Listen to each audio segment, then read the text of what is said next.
Ambassador Michael Pulch, thanks for joining us on Europe Now. Yeah, that's a pleasure, Anthony.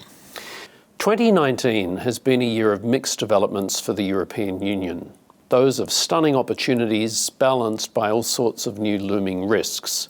You've got climate change, ageing populations, the digital revolution, the resurgence of popularism, and many other developments. If we just leave Brexit to one side for the moment, I just wonder if we could start by asking you, what's your take on these developments in 2019 from the standpoint of the European Union? It's a very important year for us. We had an election of the European Parliament, and that election was seen as a kind of a public vote on the European project as such. For the first time, we had a lot of popular parties with a populist message, some of them very European skeptical, to be quite strongly engaged in that election and that debate. And there were some concerns about what the outcome of that election would mean for the overall, I'd say, participation of the European public, but also the perception of Europe as such. Luckily, I should say, we had a high take-up of European voters, and that probably has helped now to have parties with a theme of maintaining the European project as it is, evolving it, modernizing it, reforming it, but in a positive sense, to form the majority in the parliament. And I think what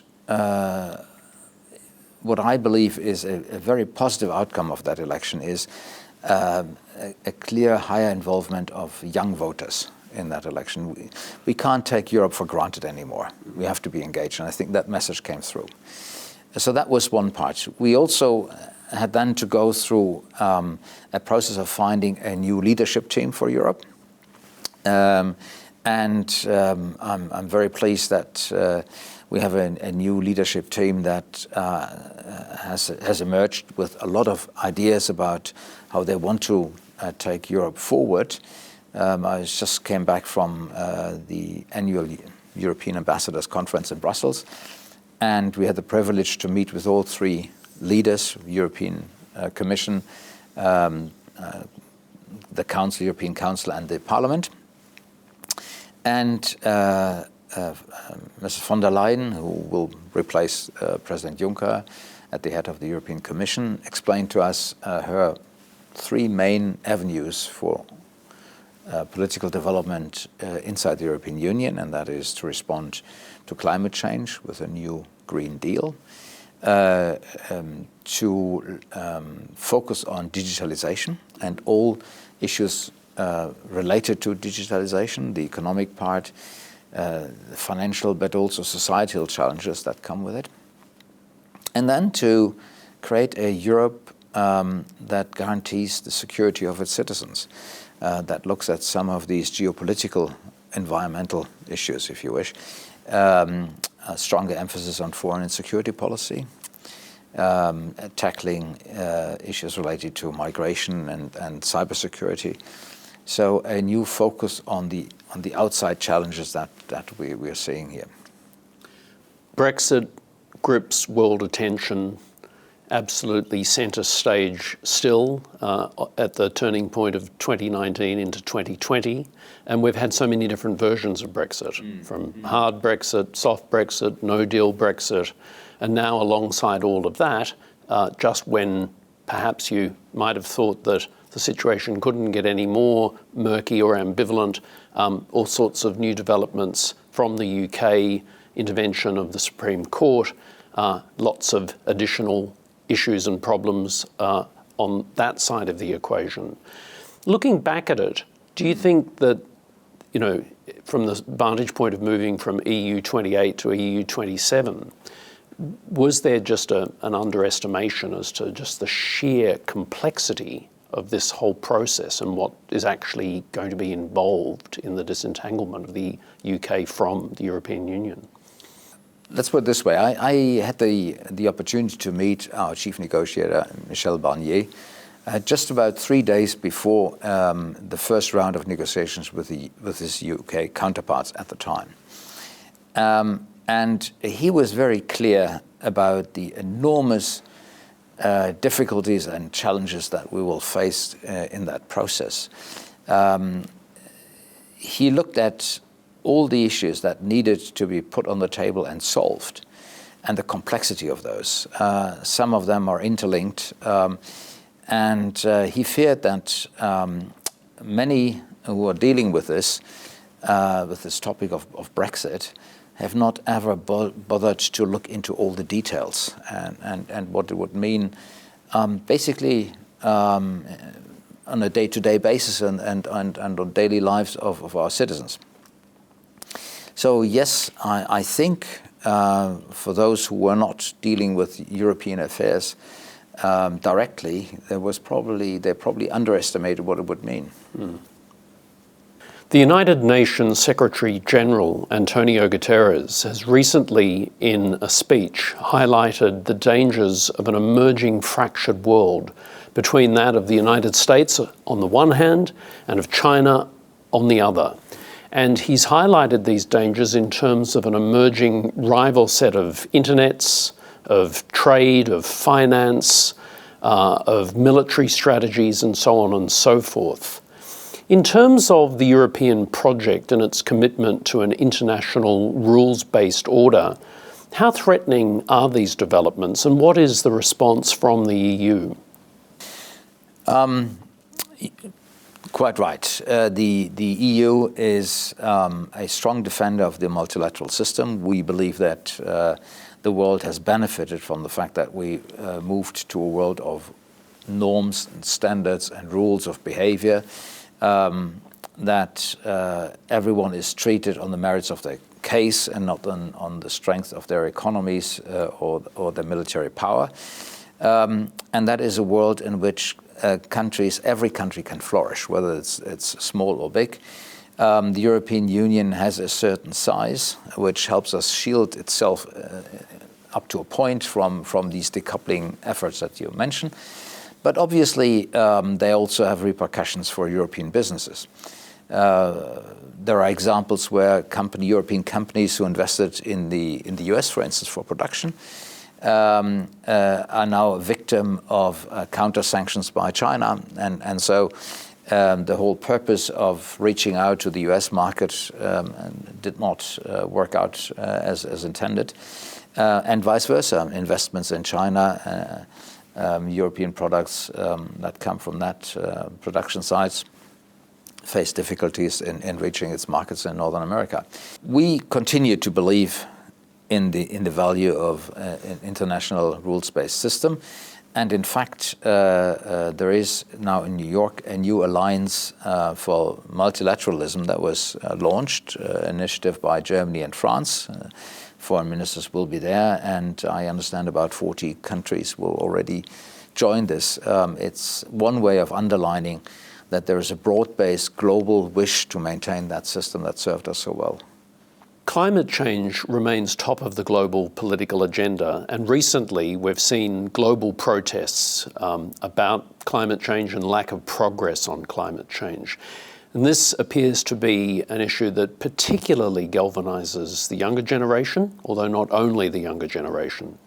Earlier this year, President Macron identified that whilst progress on climate change has remained focused, he's indicated that perhaps it's not been focused enough. What's the view from the European Union and as to how to best progress and to keep the foot on the accelerator to ensure that the world is ready and is adapting to these pressures of climate change? I think you described the situation quite well. We face a situation whereby we probably have to realize that the national commitments under the Paris Agreement won't be enough to achieve the objective of keeping the global warming under 2 degrees from 2050 onwards. And so we in Europe believe that there is a a moment now to look at everyone's commitments and see whether we can be more ambitious on them. We also believe that we have to focus our research community and our business community more in that direction. Mm-hmm. There is a ray of optimism here. What I notice very often is that industry and society are very often ahead of governments. So things are already happening before they're regulated and requested. For instance, if I travel to some of the states here in Australia, I find that they already do a lot on supply of renewable energy and reorienting and redirecting their entire economy for a energy clean business environment. So things are happening, and if you talk to financial service and financial companies, they will tell you that there is a shift already in the business direction towards a clean energy business model. But certainly, I think we will have to make a joint effort to upgrade that ambition in order to lead us to the objective that we want to achieve. There's been growing talk about democracy being under threat and on a global level. One instance of such talk, both in academia but also in broader public debate, has focused on the case of Russia and, for instance, claims of Russian interference into the 2016 American election, reports from the FBI and CIA and so on and so forth. In terms of the European Union, what's your understanding of the EU perspective on how to get a better balance here and to try to draw Russia back into that international rules-based order to have more productive dialogue? Because obviously for many years, if you go back to even just a decade ago, Russia had a very different relationship to that process. Well, indeed, and I was in charge of the Russia desk at the European Foreign Service from 2011 to 2013. At the beginning, I remember writing a briefing note for the Council saying this will probably be the best summit we ever had with Russia. At that time, we used to have two summits with Russia per year. It was a moment, the last summit with Medvedev, where we brought Russia into the WTO.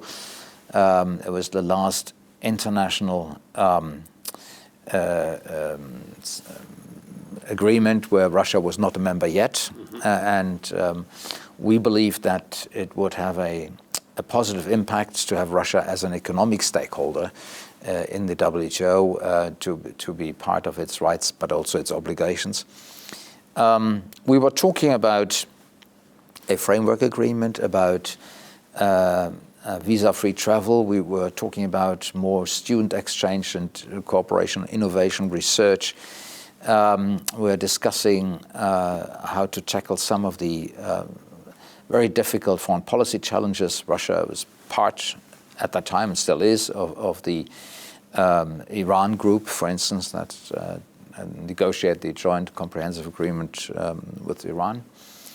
So there was a period where we really thought there is a new future for Russian-European relations. Unfortunately, that all collapsed in some ways with the decision of the Russian government at the time to invade Crimea. And that basically had this very chilling effect on EU-Russia relations. I think we all have an interest of a Russia that re-engages with the world, that plays by its rules, that is not trying to undermine democratic processes, whether it's in the US or in Europe or other places. I hope that we'll create in the future opportunities for that to happen slowly. But it is a process that will start with solving the situation in Ukraine.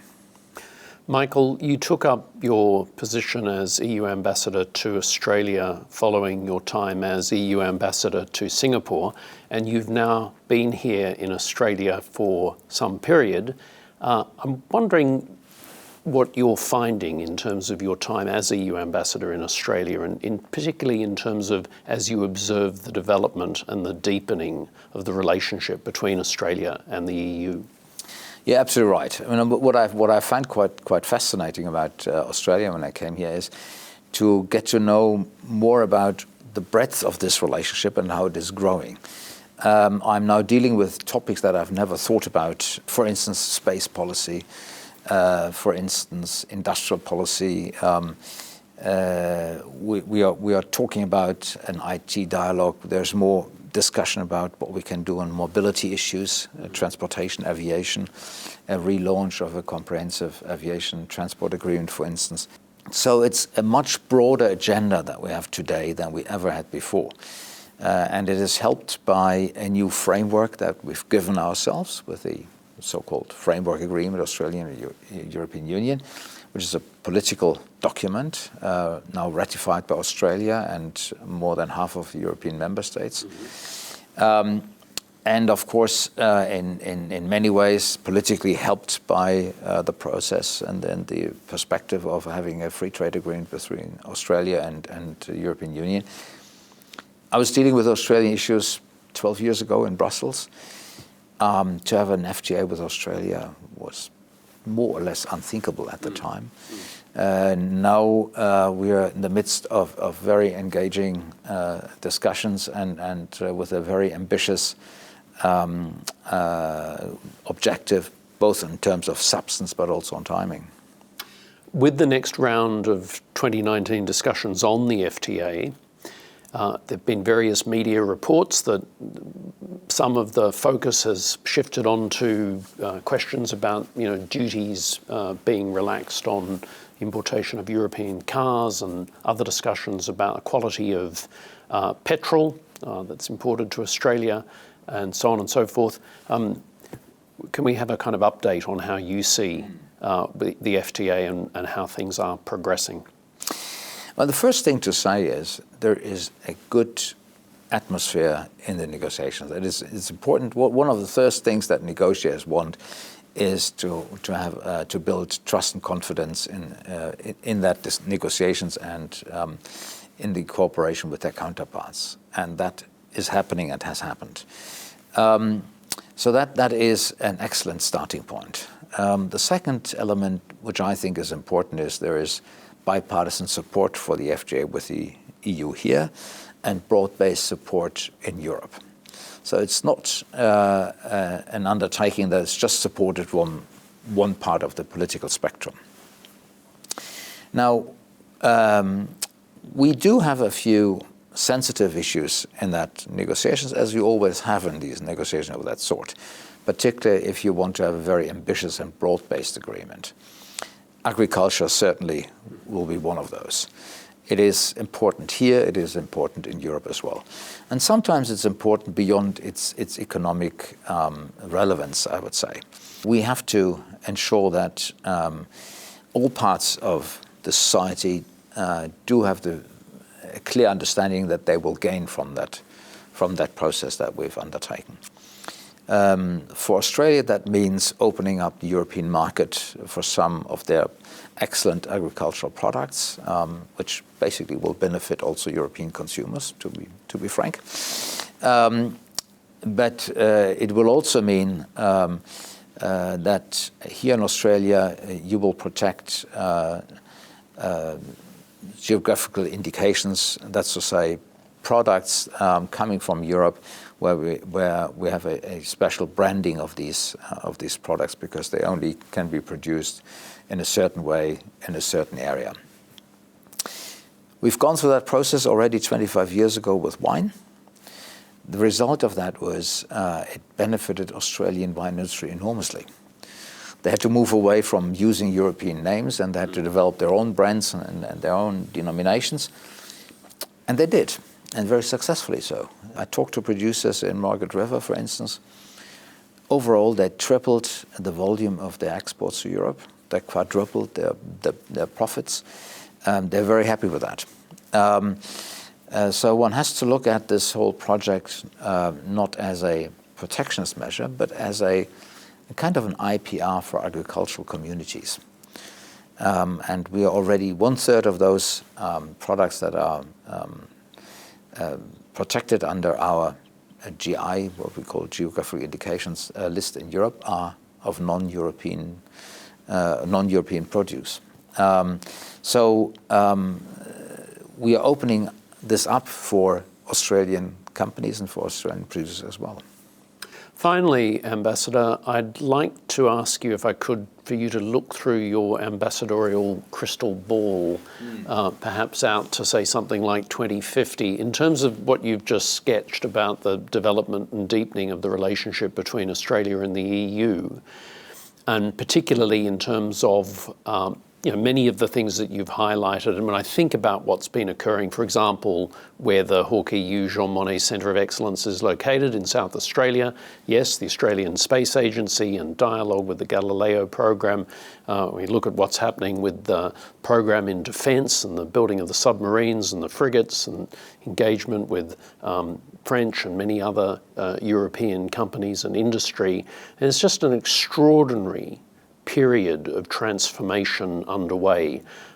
We hear a lot of discussion about Industry 4.0 and artificial intelligence. There's no doubt that we're sort of at the cusp of a major moment of global transformation.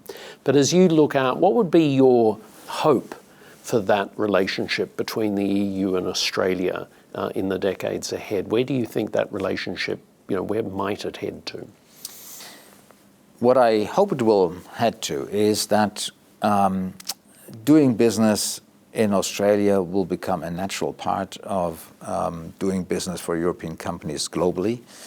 I hope that particular small and medium-sized companies will be much more engaged in a faraway but very interesting market like Australia.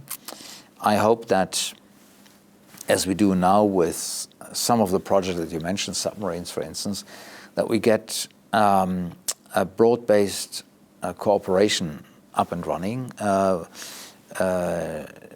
which includes research and innovation. And I think there's a lot of drive behind that already, that Australia becomes part of the sort of European-based research community. I believe that by that time we will have direct flights to Europe, to the continent, from Perth and maybe from Sydney, so that people can travel faster. And generally, the idea of a geographically distant partner, but like-minded and close in some ways, like Australia, will shift. That there is a new sense of having a group of like-minded countries that do have an interest in that multilateral system that we talked about, that support each other, and that look at many of these challenges that we have to face globally through the same lens. Michael Pulch, thank you very much for joining us on Europe Now. Thank you. Thanks, it was a pleasure.